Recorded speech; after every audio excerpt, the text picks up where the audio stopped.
Basically میں اپنی جو ہے اس پریزنٹیشن کو یا ٹاک کو جو ہے 2 حصوں میں نے ڈیوائڈ کیا. پہلا حصہ جو ہے وہ تھوڑا سا کوئلے کے حوالے سے ہے اور دوسرا حصہ جو سفرنگ سے وہاں پہ کوئلے کے نام پہ جو لوگ ڈسپلیس ہوئے تو ان کی سفرنگ پہ ہوگا. اگر تھرپارکر ڈسٹرکٹ کو آپ پاکستان کے نقشے پہ دیکھیں یا سندھ کے نقشے پہ دیکھیں تو southern most south eastern district ہے, سب سے آخر میں جا کر یہ ڈسٹرکٹ ہے.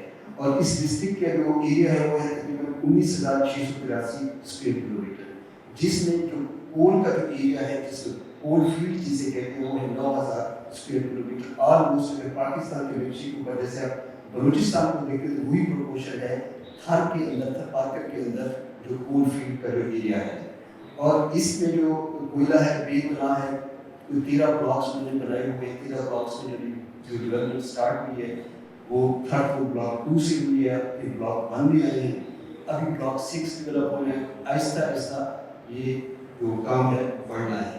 اور پاکستان کے جو کول ریزروز ہیں اس وقت دنیا میں پاکستان 20ویں نمبر پہ ہے, اور جو کول کے ریزروز ہیں تقریباً 99.9% سندھ کے اندر ہے.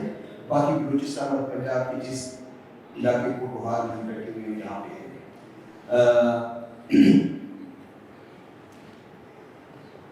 تھر کے اندر جو کوئلہ ہے اور سندھ کے اندر سب سے زیادہ جو کوئلہ ہے وہ تھر کے اندر ہے.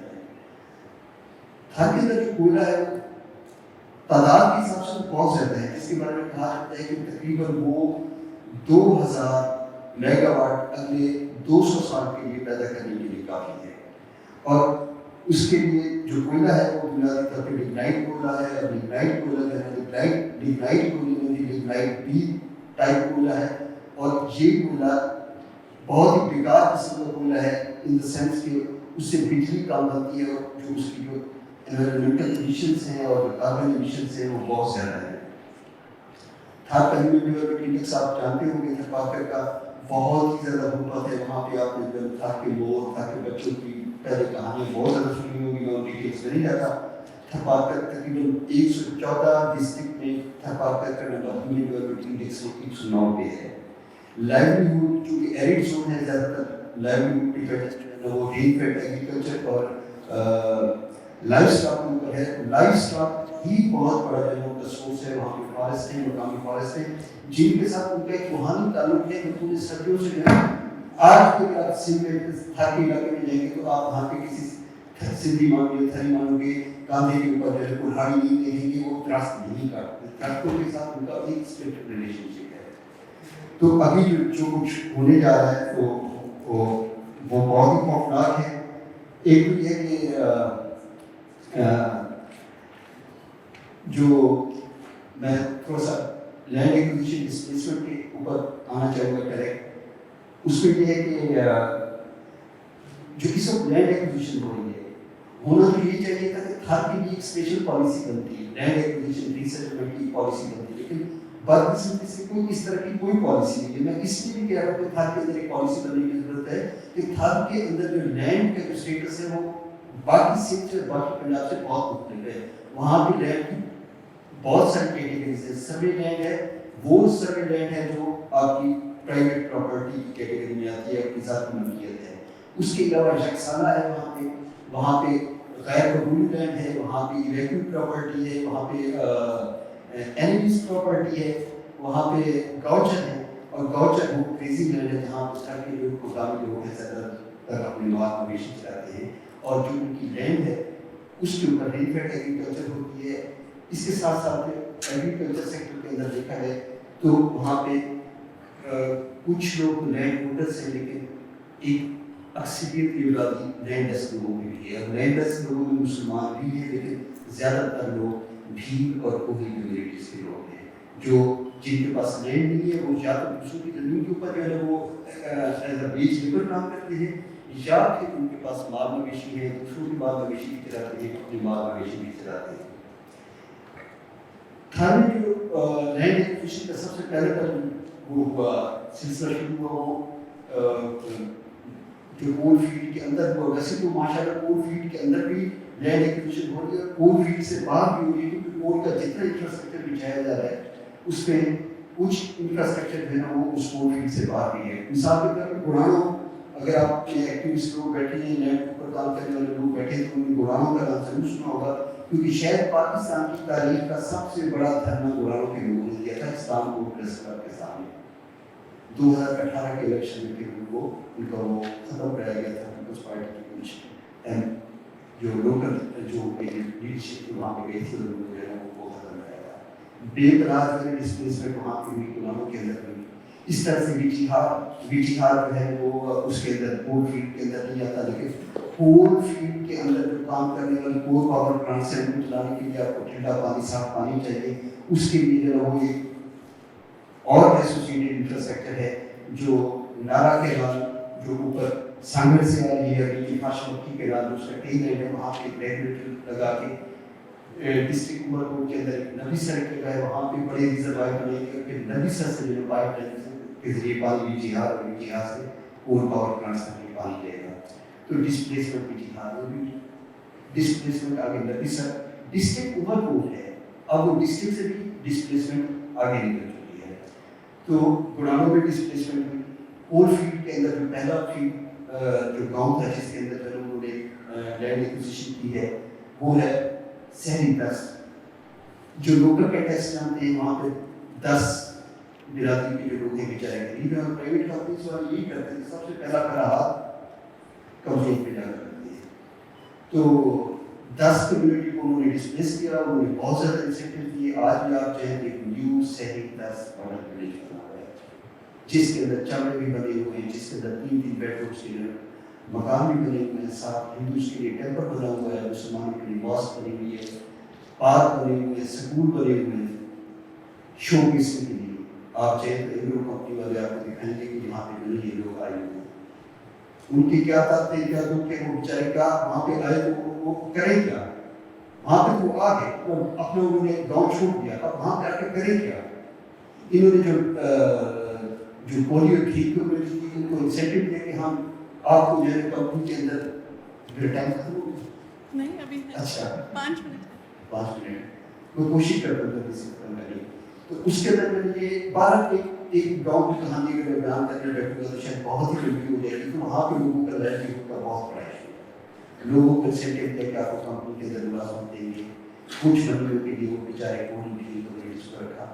اس کے بعد روزگار سے آئے ان کی جو گاؤں چاہتے ہیں کیونکہ لائیولیہوڈ وہاں کے بعد میں بڑا آمدن کا ذریعہ ہے, وہ ان سے وہ چلے گی. آپ یہ کون سے نہیں کریں گے, صرف یہ سہری 10 نیو سہری 10 ہے. سہری 10 کا مسئلہ نہیں ہے, آپ جہاں بھی چاہے بلاک 2 ہو, بلاک 1 ہو, یا آپ بلاک 6 ڈیولپ ہو, ہر جگہ یہ مسئلہ ہے کہ جب آپ کے پاس گاؤں چاہیے نہیں ہے, آپ کے پاس زمین ہی نہیں ہے, آپ کمپنسیشن تو دے رہے ہیں, وہ چاہیں کہاں, کریں کیا, کھائیں کہاں سے.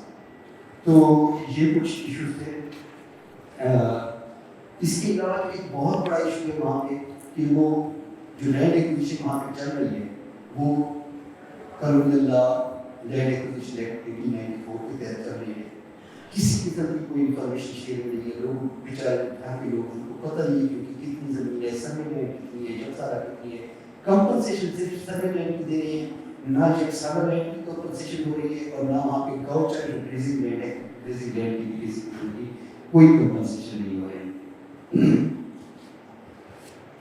سروے لینڈ بنیادی طور پہ لیز کے اوپر ہوئی لینڈ ہے جس کی لیز کو آلریڈی بہت ساری انسٹالمنٹس دے چکی ہیں.